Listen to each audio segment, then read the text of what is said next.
ચુંબકીય ક્ષેત્રમાં લંબરૂપે ગતિ કરતા વાહકમાં બાહ્ય બળ વડે અપાતો પાવર અને જૂલ ઉષ્મા સ્વરૂપે વ્યય પામતો પાવર સમાન છે તેમ સાબિત કરો.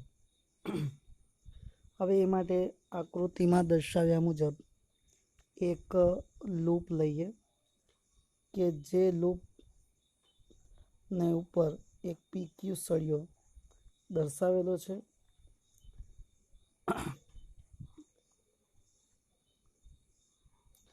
ધારો કે પીક્યુ સળિયાને અવરોધ સ્મોલ આર છે અને યુ આકારની ફ્રેમની બાજુઓ પી એસ એસ આર અને આર ક્યુના અવરોધ અવગણી શકાય. ઓહમના નિયમ પરથી પરિપથનો પ્રવાહ જો ગણવો હોય તો I is equals to E upon R. E એટલે આપણે એને કહીએ છીએ BVL અપોન આર, કારણ કે પીક્યુને ખસેડવા છતાં સ્મોલ આર બદલાતો નથી. ચુંબકીય ક્ષેત્રને લંબરૂપે રાખેલ પીક્યુ સળિયાની લંબાઈ સ્મોલ એલ છે. તેમાંથી I પ્રવાહ પસાર થાય તો તેને કારણે લાગતું બળ F is equals to BIL sine theta, એટલે કે BIL sine 90 degree. Sine 90 is 1, તો BIL થશે. હવે પ્રવાહ તો આપણે શોધેલો છે, પ્રવાહનું મૂલ્ય છે BVL અપોન આર. તો તે મૂકીએ તો આપણને ટોટલ બળ F is equals to B square VL square upon R મળશે. આ બળ સળિયાની દિશામાં વિદ્યુત ભારોના ડ્રિફ્ટ વેગ અને તેના પર લાગતા લોરેન્ઝ બળના કારણે છે. લેન્ઝના નિયમ અનુસાર પીક્યુ સળિયા પર સળિયાના વેગની વિરુદ્ધ દિશામાં બળ લાગે. તેથી સળિયાને અચળ વેગથી ગતિ કરાવવા સળિયાને આટલા જ બળથી ખેંચવો જોઈએ. બાહ્ય બળ વડે આપાત પાવરની તારવણી ગતિ કરતી બાજુની ગતિ ચાલુ રાખવા બાહ્ય બળ વડે અપાતો power P is equals to F into V છે. હવે F તો આપણે શોધીને આવ્યા છે, B square V upon L, એટલે કે આપણે આગળ સમીકરણમાં જોઈ ગયા છે. આ વાત F is equals to B square V L square ના છેદમાં આર.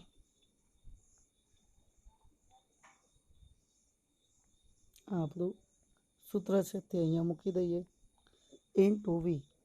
તો સમીકરણ બનશે B square V square L square upon R.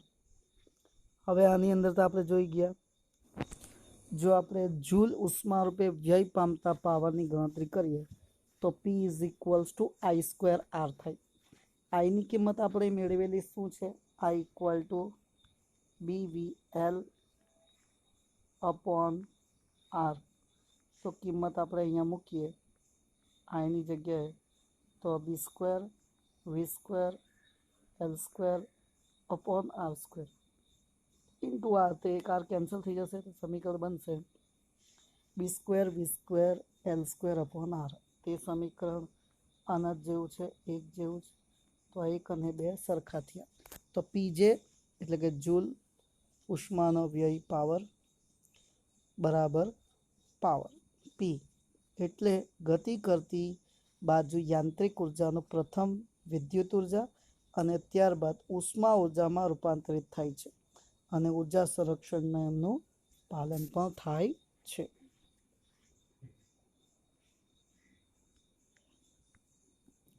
હવે પરિપથમાંથી વહન પામતા વિદ્યુતભાર અને ચુંબકીય ફ્લક્સમાં ફેરફાર વચ્ચેનો સંબંધ મેળવો.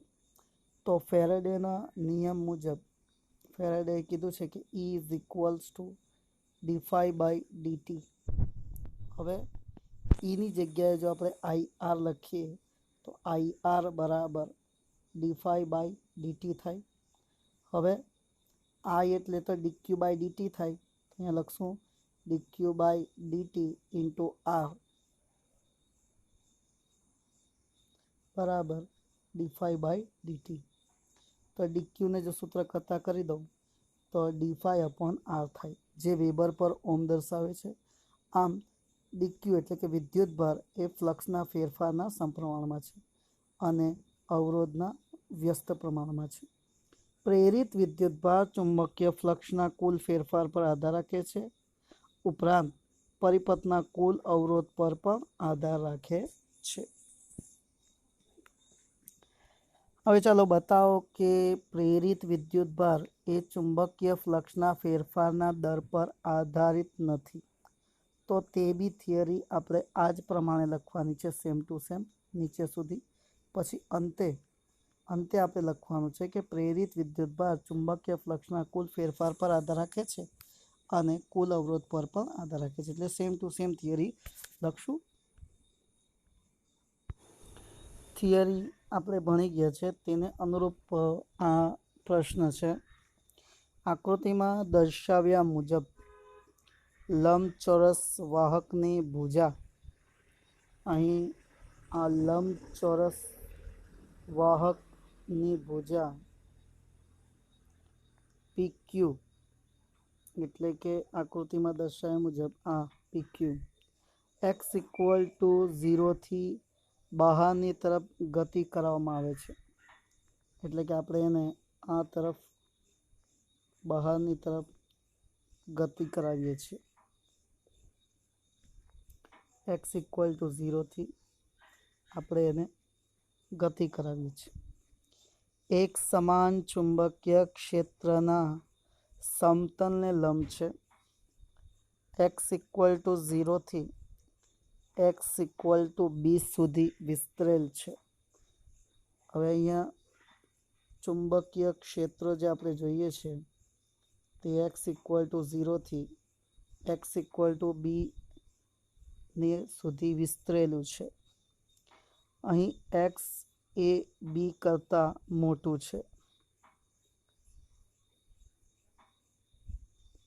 આમ માત્ર ભુજા PQ જ નોંધપાત્ર અવરોધ r ધરાવે છે।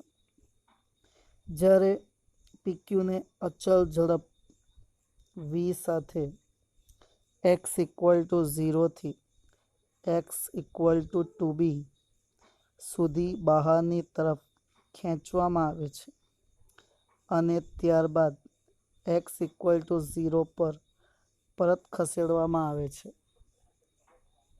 તે સ્થિતિનો વિચાર કરો।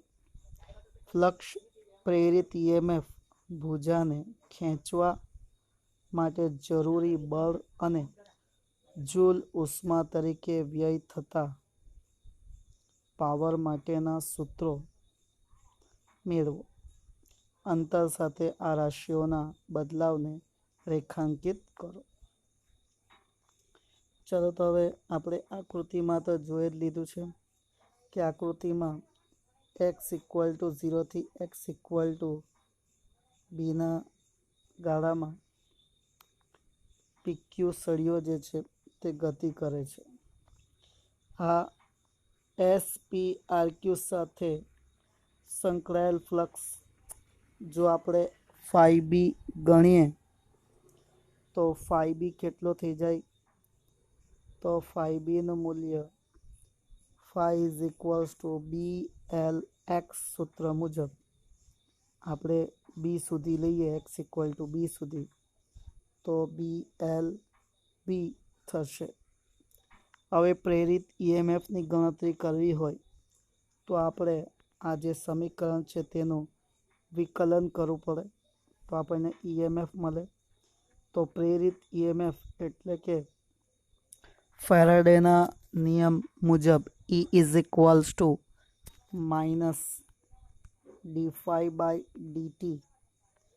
હવે જો આ ફાઈની કિંમત અહીંયા મૂકશું તો dx/dt નો v થાય, એટલે કે આપણને એના માટે BLV મળશે કે જ્યાં x જે છે 0 કરતાં મોટો અથવા 0 હોઈ શકે અને b કરતાં નાનો હશે। જો આપણે એના માટે બી અને એક્સ 2p ની વચ્ચે મેળવીએ, એટલે એક્સને બી અને 2b વચ્ચે જો ગણતરી કરીએ તો આ ફાઈ જે છે તે લગભગ શૂન્ય થઈ જશે.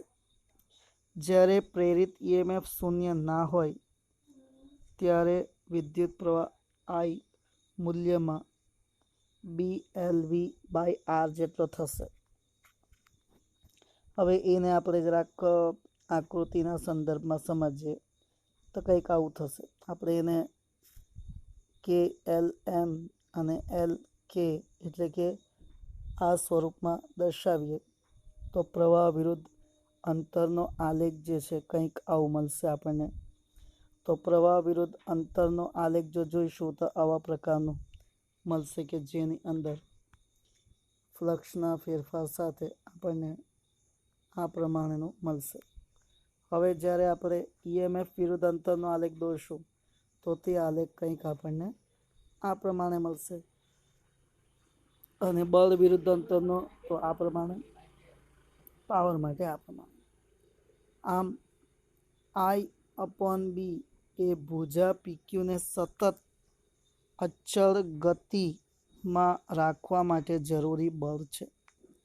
તેની દિશા ડાબી તરફની છે. અગર આપણે એના મૂલ્યની વાત કરીએ તો બળ F બરાબર B²L²V/R, કે જ્યાં x ઇઝ વેરી ફ્રોમ 0 અને બીની વચ્ચે આવશે. 0 is less than or equal to x અને લેસ ધેન બી. જો આપણે એને બી અને 2bની વચ્ચે લઈશું તો બળ બી શૂન્ય થશે. આમ જૂલ ઉષ્માનો વ્યયની ગણતરી કરું તો PJ is equals two I²R પરથી જો આપણે એક્સને 0 અને બીની વચ્ચે લઈએ તો આપણને પાવર મળશે B²L²V²/R, અને જો આપણે બી અને 2bની વચ્ચે લઈશું તો પાવર શૂન્ય મળશે. આમ x ઇક્વલ ટુ 0થી x ઇક્વલ ટુ 2bની અંદર ગતિ માટે સમાન સૂત્ર મળે છે. આકૃતિમાં પ્રદર્શિત વિવિધ રાશિઓના ચિત્રનું પરીક્ષણ કરીને સમગ્ર પ્રક્રિયાને સમજી શકાય છે. આપણે એ રીતે એની સમજ મેળવી રહ્યા છીએ. નોંધી લો.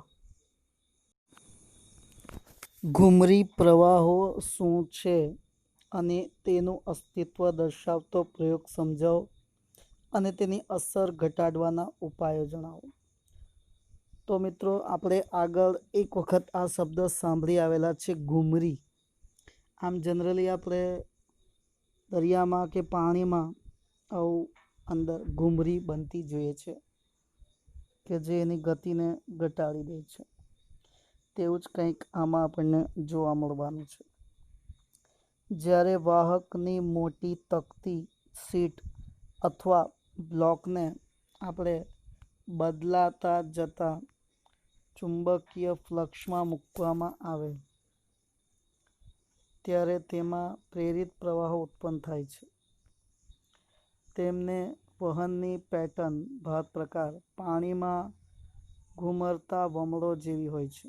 આ અસર ભૌતિકશાસ્ત્રી ફુકોએ દ્વારા શોધવામાં આવી હતી, અને આ પ્રવાહોને ઘુમરી પ્રવાહ અથવા ફુકો પ્રવાહ અથવા એડી પ્રવાહ પણ કહે છે. તો આ એડી પ્રવાહની વ્યાખ્યા શું થશે? તો જ્યારે ધાતુના દ્રવ્યમાંથી પસાર થતા ચુંબકીય ફ્લક્સમાં ફેરફાર થાય ત્યારે પ્રેરિત થતા પ્રવાહને એડી પ્રવાહ કહે છે. જ્યારે દ્રવ્યમાંથી પસાર થતા ચુંબકીય ફ્લક્સમાં ફેરફાર થાય ત્યારે પ્રેરિત થતા પ્રવાહને એડી પ્રવાહ કહે છે. એટલે કે આપણે હમણાં જોઈ રહ્યા છીએ કે ચુંબકીય ક્ષેત્રને લીધે વાહકની અંદર પ્રવાહ પ્રેરિત થાય છે, અને એની અંદર જ્યારે પ્રવાહ પ્રેરિત થાય છે તો પ્રવાહની ગતિનો વિરોધ કરતું એક બીજો પ્રવાહ પેદા થાય, એને એડી પ્રવાહ કહેવાય. એટલે એની વ્યાખ્યા કંઈક આ મુજબ લખશું. જ્યારે ધાતુના દ્રવ્યમાંથી પસાર થતા ચુંબકીય ફ્લક્સમાં ફેરફાર થાય ત્યારે પ્રેરિત થતા પ્રવાહને ઘુમરી પ્રવાહ, એડી પ્રવાહ કહે છે. ચાલો તો આપણે જોઈએ કે એડી પ્રવાહ કઈ રીતે પેદા થાય છે. તો એના માટે આપણે એક આકૃતિ જોઈશું. આપણે આકૃતિ જોઈ શકીએ છીએ એ આકૃતિની અંદર જો આપણે બરાબર જોઈએ તો અહીંયા બે બ્લોક છે. એક એસ બ્લોક છે અને એક એન બ્લોક છે. એ તમારી આંખોથી દેખાઈ રહ્યું છે. એન અને એસ આવા બે બ્લોકને દર્શાવેલા છે. અમને તાંબાની પટ્ટી એક સાદા લોલકની જેમ તેમની વચ્ચે દોલન કરવા દેવામાં આવે છે. આપણે જોઈ શકીએ છીએ આકૃતિમાં. તો આકૃતિમાં એક સાદા લોલકની જેમ દોલન કરી શકે તેવી એક તાંબાની પટ્ટીને મૂકેલ છે. દોલન ગતિનું અવમંદન થાય છે અને થોડાક સમયમાં પ્લેટ ચુંબકીય ક્ષેત્રમાં સ્થિર થઈ જશે. એટલે કે આપણે જોઈશું કે જ્યારે આ પ્લેટને આપણે ગતિ કરાવશું, દોલિત કરાવશું, તો પ્લેટ જે છે કંઈક દોલન કરશે. એટલે કે પ્લેટ જે આ વચ્ચેના વિસ્તારમાં છે, અહીં મૂકેલી છે, તે પ્લેટ આમ ગતિ કરશે, ત્યાંથી પાછી આમ ગતિ કરશે. આમ ગતિ કરતાં કરતાં કરતાં કરતાં કોઈ એક સમય થોડો આવશે કે જે ત્યારે અટકી જશે. કારણ કે જ્યારે પ્લેટ ચુંબકીય ધ્રુવો વચ્ચેના વિસ્તારમાં આવું કેમ થાય છે? તો આવું એટલે થાય છે કે જ્યારે પ્લેટ ચુંબકીય ધ્રુવો વચ્ચેના વિસ્તારમાં પ્રવેશ કરે છે અને બહાર જાય છે, ત્યારે આ માટે એટલે કે પ્લેટ સાથે સંકળાયેલ ચુંબકીય ફ્લક્સ બદલાય છે. આ ફ્લક્સનો ફેરફાર પ્લેટમાં ઘુમરી પ્રવાહ પ્રેરિત કરે છે, જે દોલકની ગતિનો વિરોધ કરે છે. એટલે જ્યારે આ પ્લેટ જે છે, જ્યારે આ પ્લેટ આ ચુંબકીય ક્ષેત્રમાં, એક ચુંબક અહીંયા છે, એક ચુંબક અહીંયા છે, એના વિસ્તારમાં જ્યારે પ્લેટ આમ ગતિ કરે છે, તો એ ગતિ કરવાને કારણે આ જે મૂકેલા છે ચુંબકો, આ ચુંબકોની જે ક્ષેત્ર છે તેની ક્ષેત્ર રેખાઓને કાપે છે. હવે જ્યારે આ ક્ષેત્ર રેખાઓને આ પ્લેટ કાપશે ત્યારે એના ફ્લક્સમાં ફેરફાર થશે. એટલે એ ફ્લક્સમાં ફેરફાર થવાને કારણે આ પ્લેટની અંદર પ્રવાહ પ્રેરિત થશે, જેને આપણે ઘુમરી પ્રવાહ કહીએ છીએ. આ ફ્લક્સનો ફેરફાર પ્લેટમાં ઘુમરી પ્રવાહ પ્રેરિત કરે છે, જેને કારણે દોલિત ગતિનો વિરોધ થાય છે. જ્યારે પ્લેટ ધ્રુવો વચ્ચેના વિસ્તારમાં પ્રવેશે છે ત્યારે અને જ્યારે તે આ વિસ્તારમાંથી બહાર જાય છે ત્યારે ઘુમરી પ્રવાહોની દિશા વિરુદ્ધ હોય છે. એડી અસર ઘટાડવાની પ્રથમ રીત. હવે આપણે આ એડી પ્રવાહને મારે ઘટાડવું છે. મને નથી ગમતું. કેમ કે મારી ગતિને અવરોધે છે. તો મારે ગતિને અવરોધે છે એને કારણે શું કરવું જોઈએ? તો જે પેલી તકતી હતી તે તકતી આવી ચોરસ હતી. આપણે શું કરીએ, આ ચોરસ તકતીને કંઈક બીજો આકાર આપીએ. મીન્સ કે એને વચ્ચેથી કટ કરી દઈએ આવા લૂપમાં, બરાબર? દાંતા જેવા બનાવી દઈશું. હવે આવું કરવાને લીધે શું થઈ જશે? તો જે પટ્ટી કંઈક ચોરસ હતી તે હવે કેવી થઈ જશે? તો તે પટ્ટીમાં વચ્ચે આપણે ખાંચા કરી દીધા છે. હવે ખાંચા કરવાને લીધે પટ્ટીની અંદરનો જે પેલો ઘુમરી પ્રવાહ છે તેને વધારે અંતર કાપવું પડશે. એટલે એક ઘુમરી પ્રવાહ જ્યારે અંદર ફરશે ત્યારે એને ખૂબ લાંબા અંતરો કાપવા પડશે. અગર આમ બી જોઈશું તો તેને આમ અંતર કાપવું પડશે, લાંબુ અંતર થઈ જશે આમ. અને લાંબા અંતર કાપવાને લીધે એનું જે છે કે એને વધારે કામ કરે તો માણસ થાકી જાય. તેવી રીતના ઘુમરી પ્રવાહ ની તાકાત ઓછી થઈ જશે.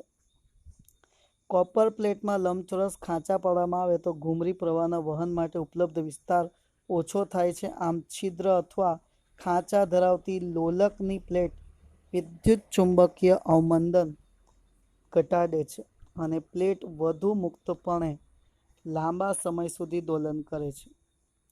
એડી પ્રવાહની અસર ઘટાડવાની બીજી રીત. હવે બીજી રીતમાં આપણે શું કરીએ છીએ, તો તમે ઇલેક્ટ્રિક મોટર અને ડાયનેમો જોયો હશે, અને એવા બીજા ઉપકરણો બી કે જે ધાતુના ગર્ભ પર વાહક તારનું ગૂંચળું વીંટાળેલું હોય છે. તમે જોયું જ હશે. ટ્રાન્સફોર્મર બી તમે જોયું હશે તો પટ્ટી પટ્ટી પટ્ટી હોય અને એના ઉપર તાર વીંટાળેલું હોય. તો આવું કેમ કરેલું હોય? તો જો કોઈક સીધો સળિયો જ લેવામાં આવે અને સીધા સળિયા પર જો આપણે તાર વીંટાળી દઈએ, તો એ તાર વીંટાળવાના કારણે એ જે ધાતુનો અંદરનો ગર્ભ છે તેની અંદર ઘૂમરી પ્રવાહ પ્રેરિત થઈ જાય. હવે તમને ખબર જ છે કે ઘૂમરી પ્રવાહ પ્રેરિત થયો એટલે એનો જે મૂળ પ્રવાહ છે તેને ઘટાડશે. હવે એનો ઘટાડશે તો આપણને ઓછો પાવર મળશે. તો આના માટે ઘૂમરી પ્રવાહ આપણને ગમતો નથી, અનિચ્છનીય છે. કેમ અનિચ્છનીય છે? કારણ કે ઘૂમરી પ્રવાહથી ગર્ભ ગરમ બી થાય છે અને ઉષ્માના સ્વરૂપમાં વિદ્યુત ઉર્જાનો વ્યય બી થાય છે. ઘૂમરી પ્રવાહોની અસર ઘટાડવા તેમના ગર્ભને એક જ ટુકડાના બદલે લેમિનેટેડ એટલે કે આવરણો ચડાવેલો એક સ્તરનો ઉપયોગ કરવામાં આવે છે. એટલે કે આપણે આવો ઘન ટુકડો નહીં, પરંતુ એક ઘન ટુકડાના વિવિધ ભાગો કરી દેવાના છે. આ રીતે સ્પષ્ટ એને આપણે આવા ભાગોમાં વિભાજિત કરી દીધું છે. હવે એને કારણે શું થશે? તો ઘૂમરી પ્રવાહનો વિસ્તાર જે છે પહેલાં આટલો મોટો હતો તે હવે નાનો થઈ જશે. તો આકૃતિ સીમાં રહેલા એક ઘન ટુકડાના બદલે રોગાન એટલે કે પોલિશ, વાર્નિશ અને લીકર જેવા અવાહક પદાર્થોથી અલગ કરેલા સ્તરો બનેલા ઘન ટુકડા આકૃતિ ડીમાં દર્શાવ્યા મુજબ તેમાં ઘૂમરી પ્રવાહનું ક્ષેત્રફળ ઘટી જતાં ઉત્પન્ન થતા એડી પ્રવાહની અસર ઘટે છે. તેથી વિદ્યુત ઉર્જાનો ઉષ્મા ઉર્જામાં વ્યય ઘટાડી શકાય છે. આ રીતે આપણે ઘૂમરી પ્રવાહ જે છે તેની અસરને નાબૂદ કરી શકીએ છીએ, ઘટાડી શકીએ છીએ. આપણે જાણીએ જ છીએ કે જો આપણે એને ઘટાડવું હોય તો જ આપણે એનો લાભ પૂરેપૂરો લઈ શકશું. આમ ઘૂમરી પ્રવાહ માટે ઘટાડવાના ઉપાયો આ મુજબ છે. ઘૂમરી પ્રવાહના ઉપયોગો જણાવો. તો મિત્રો આપણે ઘૂમરી પ્રવાહના અહીં 4 ઉપયોગો જોવાના છે. પહેલો, ટ્રેનોમાં મેગ્નેટિક બ્રેકિંગમાં. હવે પ્રબળ ચુંબકીય બળો કેટલીક વિદ્યુત સંચાલિત ટ્રેનોમાં પાટાઓની ઉપર સ્થિત હોય છે. જ્યારે વિદ્યુત ચુંબકો સક્રિય થાય ત્યારે ટ્રેનોમાં પ્રેરિત ઘૂમરી પ્રવાહ ટ્રેનની ગતિનો વિરોધ કરે છે. આમાં કોઈ યાંત્રિક જોડાણ ન હોવાથી બ્રેકિંગ અસર ઝટકા રહિત થાય છે. તમે આવી ટ્રેનો જોઈ હશે, તમે નામ સાંભળેલું હશે, મેગ્લેવ ટ્રેન. આ મેગ્લેવ ટ્રેન કેવી હોય છે? તો આ મેગ્લેવ ટ્રેન જે છે તે કોઈ એક પાટા પર જ એ આખી ટ્રેનને ગોઠવેલી હોય છે. મતલબ કે મેગ્નેટ એની અંદર આવી ગયું અને એ જે છે એના ઉપર જતી હોય. જો તમે યુટ્યુબ પર બી સર્ચ કરી શકો છો મેગ્લેવ ટ્રેન, તો એ ઘર્ષણ રહિત ખૂબ જ વધારે પ્રમાણમાં સ્પીડથી ગતિ કરી શકે છે. પણ ત્યારે એની અંદર બી આવા ઘૂમરી પ્રવાહો એની ગતિને અવરોધે છે. તો ત્યાં આપણે એનો ઉપયોગ કરીએ છીએ બ્રેકિંગમાં. એટલે કે આને બ્રેક મારવી છે તો આને ઘૂમરી પ્રવાહનો ઉપયોગ કરીને એની ગતિને ઘટાડીને બ્રેક લગાડી શકીએ છીએ. બીજું, વિદ્યુત ચુંબકીય અવમંદન ઇલેક્ટ્રોમેગ્નેટિક ડેમ્પિંગ. હવે કેટલાક ગેલ્વેનોમીટરમાં બિન ચુંબકીય ધાતુની સામગ્રીમાંથી બનેલો સ્થિર ગર્ભ હોય છે. જ્યારે ગૂંચળું દોલન કરે છે ત્યારે ગર્ભમાં ઉત્પન્ન થયેલ ઘૂમરી પ્રવાહો ગતિનો અવરોધ કરે છે. તેથી ગૂંચળાને ઝડપથી સ્થિર સ્થિતિમાં લાવે છે. અહીં આપણે વાત કરી છે ગેલ્વેનોમીટરની. તમે આગળના પ્રકરણમાં ગેલ્વેનોમીટરની રચના જોઈ ગયા છે કે કોઈ એક લોખંડના ટુકડા પર આપણે તાર વીંટાળેલું હોય છે, એને કિલકિત કરેલું હોય છે, ત્યારે તેની અંદર બી આ ઘૂમરી પ્રવાહ પ્રેરિત થાય છે, જે એને કોઈ સ્થિતિમાં સ્થિર કરવા માટે, નહીં તો પછી એ હલ્યા જ કરે, તો તેમાં બી એ ઘૂમરી પ્રવાહ એને મદદ કરે છે. ત્રીજું, ઇન્ડક્શન ફર્નેસ. તમે કેમેસ્ટ્રીની અંદર જોયું હશે કે ધાતુની પીગલન પદ્ધતિ, કે ધાતુને ખનિજ નહીં, પીગલન પદ્ધતિ, જેમાં ખનિજને પીગાળવામાં આવે. જો એની શુદ્ધિકરણમાં સૌ પ્રથમ જે પ્રક્રિયા છે તે પીગલન છે, અને ખૂબ ઊંચા તાપમાને પીગાળવામાં આવે છે. તો ઇન્ડક્શન ફર્નેસનો ઉપયોગ ઉચ્ચ તાપમાન ઉત્પન્ન કરી અને ઘટક ધાતુઓને પીગાળીને મિશ્ર ધાતુ તૈયાર કરવામાં આવે છે. જે ધાતુઓને ઓગાળીને તેની આસપાસ વીંટાળેલા ગૂંચળામાંથી ઉચ્ચ આવૃત્તિવાળો અલ્ટરનેટિંગ પ્રવાહ પસાર થાય છે. આવું કરતાં ધાતુઓમાં ઉત્પન્ન થતા ઘૂમરી પ્રવાહો તેને પીગાળી શકે એટલા જ તાપમાનો ઉત્પન્ન કરે છે. એ કઈ રીતે? તો કોઈ ગર્ભ બનાવવામાં આવે છે, કોથળી જેવું, એટલે બખોલ જેવું, અને એ બખોલની ઉપર આ રીતે તારનો વીંટાળી દેવામાં આવે છે, અને એ તારને વીંટાળ્યા બાદ તેના પ્રવાહ પસાર કરતાં તેની અંદર જે ગર્ભમાં રાખેલું જે ખનિજ છે તે ખનિજની અંદર ઘૂમરી પ્રવાહ પ્રેરિત થાય, અને એને કારણે ખૂબ તાપમાન વધી જાય છે. હવે તાપમાન વધી જવાને કારણે એ ખનિજ જે છે પીગળવા લાગે છે, અને પછી આપણે એનું શુદ્ધિકરણ કરી શકીએ છીએ. Electric power meter. Electric power meter એટલે આપણે જાણીએ છીએ કે આપણા ઘરે જે વીજળી આવે છે તે માટે મીટર બહાર લગાવેલું જ હોય છે.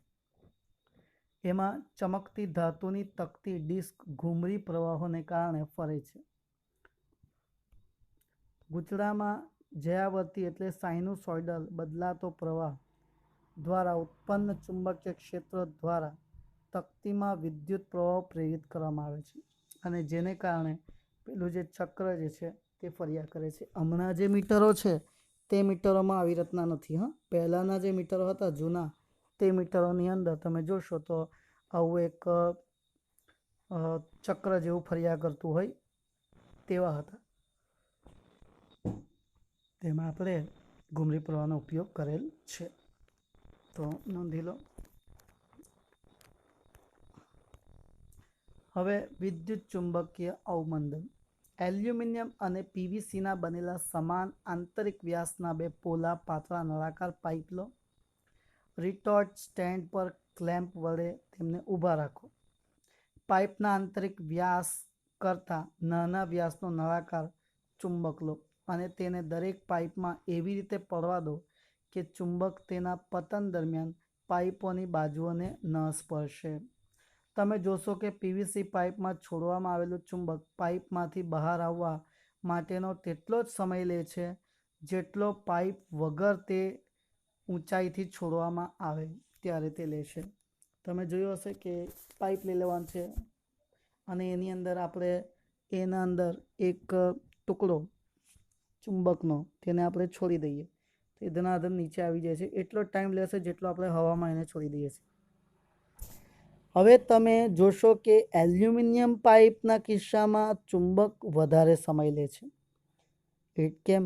તો જ્યારે આપણે પ્લાસ્ટિકના એટલે કે પીવીસી પાઇપની અંદર નળાકાર ચુંબકને પસાર કરીએ છીએ ત્યારે તે સીધો નીચે જ આવે છે, પરંતુ જ્યારે આપણે એલ્યુમિનિયમના પાઇપના કિસ્સામાં જ્યારે આવા નળાકાર ચુંબકને એમાંથી પસાર કરીએ છીએ ત્યારે તેમાં ઘૂમરી પ્રવાહોને કારણે એલ્યુમિનિયમ પાઇપમાં એક એડી પ્રવાહ પેદા થાય છે, જે ચુંબકીય ફ્લક્સ ફેરફારને એટલો જ ચુંબકની ગતિનો વિરોધ કરે છે. આમ ઘૂમરી પ્રવાહને કારણે ગતિરોધક બળ ચુંબકની ગતિને અવરોધે છે, અને આ ઘટનાને વિદ્યુત ચુંબકીય અવમંદન તરીકે ઓળખવામાં આવે છે.